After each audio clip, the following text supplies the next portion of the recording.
Reggie, I got a question for you, Reggie. You feel safe in our communities today? You don't? Why don't you feel safe in our communities? We're black men, right?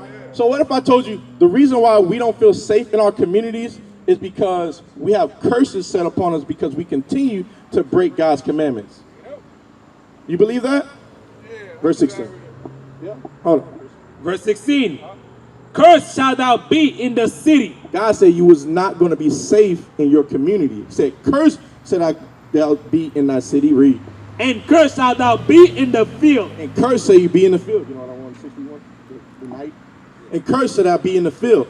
Those are some of the things that were going to happen to the black, Hispanic, and Native American men. Because when we see in our what happened to us in slavery, you know what happened to us in slavery? Yep. Yeah, I'm from Haiti, man. You from Haiti? Okay, how did our people get to Haiti? Slave ship. From slave ships. Do you think that's in the Bible? Do you think that we could read about us being packed in slave ships, shipped from the west side of Africa all the way to, well, Hispaniola, right? Yeah. Could we read about that in the Bible? Yeah, I heard you guys before. You heard us before? About 4 times, yeah. Okay. Oh, so you got taught by us before. So what did you learn the last time? Almost everything, like, almost everything I had a question with, I think I read almost everything. So you heard us speak this before. You know that, so you know, what's your nationality? Israelites, I think. Yeah. You're an Israelite. Well, what tribe you come from? Levi, yeah. The tribe believer. So you know Deuteronomy 10 and 12. So what are some things that you're supposed to be doing right now that you know that you're an Israelite? I left Haiti, I come down here under the slave master. It made work. Right. So my question is, what is some things that you're supposed to do now that you know that you're an Israelite? You know that we came here on slave ships. We were in slavery to the other nations. Our enemies are what the Bible says. What are some things that now that you know that information that you're supposed to do? I'm going to say, if you don't remember, I'm going to show you some more. Read. Deuteronomy chapter 10, verse 12. And now, Israel, what does the Lord thy God require of thee? Because I asked you, now that you know that you're Israel, what are some things that God requires of us? Read. But to fear the Lord thy God. The first step that God requires us to do is to fear him. How do we fear him? We have to worry about the judgments that are going to come upon us that happens if we continue to break God's commandments. Read. To fear the Lord thy God, to walk in his way. His ways is these commandments. When you see our brothers wearing fringes, keeping the Sabbath day, not celebrating our birthdays, and so on and so forth, huh? Right. Hmm? To walk in his ways, and to love him, and to serve the Lord thy God with all thy heart and with all thy soul, to keep the commandments of the Lord. So we have to keep God's commandments. That's some things that God requires of us now that we know that we're Israel. So you say you know that you're Israel. You know you come from the tribe of Levi. Let's get a commandment, Numbers 15:38, that we should keep, that we're supposed to know we're supposed to do, right? Yeah, you know, I just started learning stuff like that. But You know. certain things hard. Hmm? I just learned from you guys. Uh-huh. Certain things easier, certain things hard. 1 John So 5 and 3. You understand what I mean? Yeah. You said certain things are easier, certain things are hard, but God's commandments aren't grievous. You know that? I'm just saying, you know, So how can it be hard if God's commandments aren't grievous? I want you to listen before you. Go ahead. I was brought up to lies. My Right. mom, my dad, everybody. And everything that's I learned from you guys, all my friends and family don't believe you guys. Right. So I'm gonna show you why. Ask them which ones are hard. I'm gonna show you what commandments are hard. All right, read this. 1 John chapter 5 and verse 3. For this is the love of God. So this is the love of God, that we keep his commandments. where we keep God's commandments. And his commandments are not grievous. His commandments aren't hard to do, but you said they're hard. They're not hard. You know why it's hard for you to do it? It's because you're not around like brothers and sisters. That way you can be checked when you're not doing something. So if you say, hey, you know, it's hard for me to keep my fringes, which is Numbers 15:38. It's hard for you got that? You have to go back to that. It's hard for us to keep that, right? Is what you're saying. But if you're not gathered together with like-minded brothers and sisters, there's no way you're going to have the mindset to start keeping God's commandments. Because you're going to think, you know, it don't matter if I don't put on my fringes today. It don't matter if I keep the God's holy days special or separate from every other day. You're going to start to believe that in your head. Why? Because you're not gathering with people. So you start to think, you know what? It's hard for me to do these things because you're by yourself. And when you're by yourself, that's what Satan wants you to do. He wants you to be by yourself. Yeah, but a lot of things I started doing, like, for shrimp, lobster. Right. Those are the... A lot of stuff. That's good things. But it's more that you have to do. Read what you got. Numbers chapter 15, verse 38. Speak unto the children of Israel and bid them that they make. It said, speak to the children of Israel, you so-called blacks, Hispanics, and Native Americans, the Levites, your tribe, the Levites, right? It says we are to speak to the children of Israel and bid them. Bid them means to command, means to force them, to help them understand a very strong thing, like the commandments are serious, right? And bid them that they make them fringes. And fringes to tell them, hey, put these fringes upon your garment. So you have a daughter. That's very important. So you have to teach your daughter how to wear her fringes. That she's supposed to be in a long, modest dress, not in pants, right? Exactly. Throughout their generations, and that they put upon the fringes a border, a ribbon of blue. So upon that fringe, we're supposed to put a border, a ribbon of blue. Go back in Hebrew. A ribbon of blue, right? Because that fringe is supposed to remind us that we are to keep God's commandments. And like I said earlier, you have to gather with your people, right? You have to gather with like-minded brothers and sisters so that way they can tell you, like, hey, you got to wear your fringes today. Hey, man, you put your fringes on. Why? Because the devil's out here looking for whoever is by themselves so that way he can devour them. We don't want you to get devoured, so that's why we gather together. And it's a commandment by God. Read. Hebrews chapter 10, verse 25. Not forsaking the assembling of ourselves together. God said, do not forsake the assembly of ourselves together. So we are not to forsake that, not to think it's a light thing for us not to gather together. We are to gather together. It's not a light thing for us to do that. Why? It's because we're going to look after each other. Whatever you may be dealing with that's causing you to not want to keep the commandments immediately, I'm going to force you and command you, like, hey, man, you need to do that. You need to get your mind right. You're not doing something right. You're moving in a different spirit. You're not moving in the one body, one mind, and one spirit that we're supposed to move in. Read. Not forsaking the assembling of ourselves together, as the manner of some is, but exhorting one another. Like I said, we're going to exhort you to keep God's commandments, because what we read before, God's commandments are not grievous. Read. And so much the more, as ye see the day approaching. So much more that we see the day approaching. What you got? Read. Jeremiah chapter 3, verse 14. Turn, O backsliding children. So God said it's to turn, O backsliding children, turn from our wickedness, turn from not gathering together with our brothers. Start wanting to be with like-minded brothers and sisters. You know? Saith the Lord, for I am married unto you, and I will take you one of a city. This is what's going to happen when we start to keep God's commandments. And when Christ comes back, he's going to take us one from a city, right?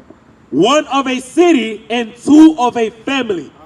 And I will bring you to Zion. So you want to be brought to Zion in that day. You want to be among us, but the only way you're going to do that is we keep God's commandments and we start to gather together.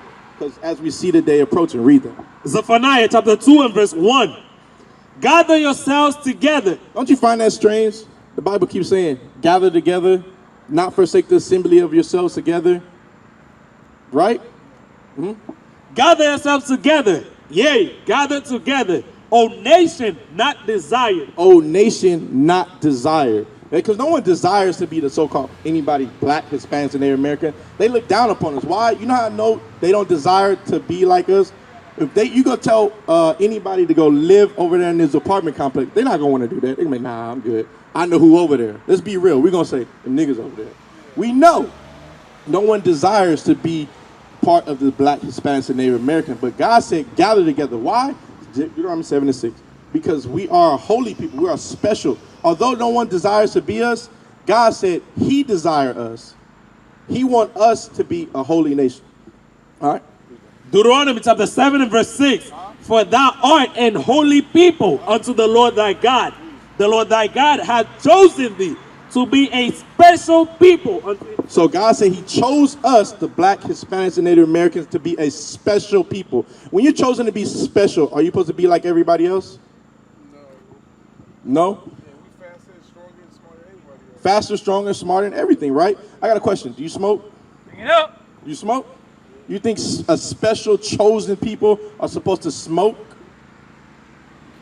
Yeah, but that's one problem I have. You know why that's a problem you have? Because you're not gathering with like-minded brothers and sisters to tell you, hey, stop doing that. You guess what? Everybody up here that you see, we've all smoked. I used to smoke all the time. But you know what happened? I repented. I changed my mind. I started gathering around like-minded brothers and sisters, and they started to tell me, you know what? You can't smoke. You can't do those drugs. Stop doing that. Why? Because you're going to defile your body. You're defiling your temple. When you do that, God's going to destroy you. That's one of my problems. That's one of your problems. Let's read why. Let's read. 1 Corinthians chapter 3, verse 16. Know ye not that ye are the temple of God? God said, don't you know that you are the temple of God? And that the Spirit of God dwelleth in you? Because how is the Spirit of God going to dwell in you when you constantly smoking? Because what do you smoke out of? Dutchess. What's on the back of that Dutch? What did it say? It may be cancer. So why would we put that in our body? Right. Why would we roll up weed to get high to? Because what we doing? All we doing is trying to do what? Escape ourselves from the world. We had a long day at work, man. I'm trying to forget about what happened at work. I'm gonna get high. But in doing though, you're destroying your body. You're rolling yourself up in a cancer stick. I know in the world we used to say cigarettes was cancer stick. I don't smoke cigarettes. That's gonna give me cancer. But the weed rolling up in the Dutch is gonna get you cancer as well. Read. If any man defile the temple of God. So if any man defile the temple of God, if you keep putting weed in your body, you smoke anything else? You do any other drugs? So if you keep putting that weed in your body, rolling up in them Dutches, that's the only one you fight with. Trust me, we all was fighting with it. That was one of the hardest ones for me to put down as well. I understand, but you have to put it down because this is why you have to put that down. Read. If any man defile the temple of God, him shall God destroy. Him shall God destroy. And it's not so much as you walking out there and God hitting you with a bus. That's death. Christ said, don't fear them that could destroy the body, but fear him that could destroy the body and soul, your spirit. So you don't want to fall into that for everlasting torment, right? You don't want because we don't even know what that's like. They say God is he meditates on terror. How do you deal with someone that meditates on terror? Look what happened to us when we was in slavery. He put us in chains. He sold us on auction blocks. He put us on a boat where our women was having menstrual cycles, having babies. We were pooping and peeing on each other. He said, I meditate on terrors. This is something we can physically see now that he did to us. He destroyed us to the fact that we don't even know we're Israelites. We can ask everybody that walks down the street and they'll say, I'm black, African American, I'm Haitian. We'll say all those things, but we will not say we're the Israelites because God destroyed us. That is a special type of destroyed people. That's a special way to cause a destruction upon a people, is to destroy them mentally to so much you don't even remember who you are. You ever raised dogs before? Oh yeah. You know how if you don't raise a dog and you just let it be, it'll be a wild dog, right? But if you train it correctly, it will be obedient to how you want it to act. It'll sit when you want it to do. It'll go, sit, everything. That's how we've been destroyed by the other nations. They destroyed us so much that we don't even know who we are. So much that, do you vote? You used to? 17.5. Ever since Obama? Got a question. What did Obama do for us? He did a lot for the gay people. Exactly, but what did he do for us? Because we were sitting there like, we're all going to go vote for Obama. Right. Let's make an uprising. It was like walking down with Martin Luther King, how impactful black people thought that Obama was going to do for us in our community, but he didn't do anything. We used to scream black power while heroin was pushed. But at the end of the day, nothing's in vain. IUIC has been given a vision. The tents of Judah has risen. Many has attempted the mission. Minor murmuring, omitting, and missing the mark. Just reading that he had the flame of fire in his eyes gave us the spark. We on Paul's mission. We out on the road, purple and gold. From Mexico, Cuba, Haiti, Ghana, Sierra Leone, 144,000 boots banging, concrete crackling. These are our men repented at heart. The scriptures is proof. IUIC, we deliver the truth.